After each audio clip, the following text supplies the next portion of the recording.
નમસ્કાર, હું છું કેતલ અને આપ જોઈ રહ્યા છો CB24. આજે ઈરાન યુદ્ધથી સેન્સેક્સમાં 2400 રૂપિયાનો કડાકો બોલાયો છે. મિડલ ઇસ્ટમાં અમેરિકા, ઇઝરાયલ અને ઈરાનને કારણે શેર બજારમાં આજે એટલે કે 9મી માર્ચે મોટો ઘટાડો જોવા મળ્યો છે. સેન્સેક્સ લગભગ 2300 પોઈન્ટ નીચે 76,500ના સ્તરે ટ્રેડ કરી રહ્યો છે. ભૂ રાજકીય તણાવ અને યુદ્ધ જેવી પરિસ્થિતિઓ મોંઘવારીમાં વધારો થવાનું જોખમ ઊભું કરે છે. આનાથી કંપનીઓના નફામાં ઘટાડો થઈ શકે છે. ત્યારબાદ રોકાણકારો તેમના શેર વેચવાનું અને સુરક્ષિત સ્થળોએ રોકાણ કરવાનું શરૂ કરે છે, જેના કારણે શેર બજારમાં ઘટાડો થાય છે.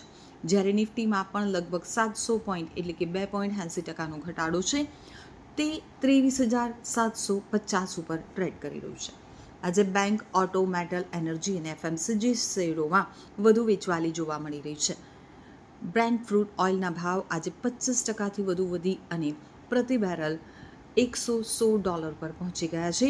28 ફેબ્રુઆરીએ યુદ્ધ શરૂ થયા પછી 10 દિવસમાં ક્રૂડ ઓઇલ લગભગ 60% વધ્યું છે.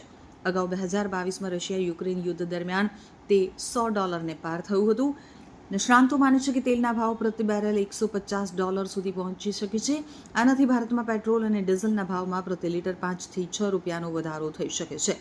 જોકે ભારત સરકારનો દાવો છે કે તેની પાસે પૂરતું તેલ છે. સાઉથ કોરિયાનો કોસ્પી ઇન્ડેક્સ 7% વધી અને 5,166 ઉપર કારોબાર કરી રહ્યો છે. જાપાનનો નિક્કેઈ 3,880 પોઈન્ટ અથવા તો 7% વધી અને 51,740 ઉપર કારોબાર કરી રહ્યો છે. તો અમેરિકી બજારમાં 6 માર્ચે ઘટાડો જોવા મળ્યો હતો.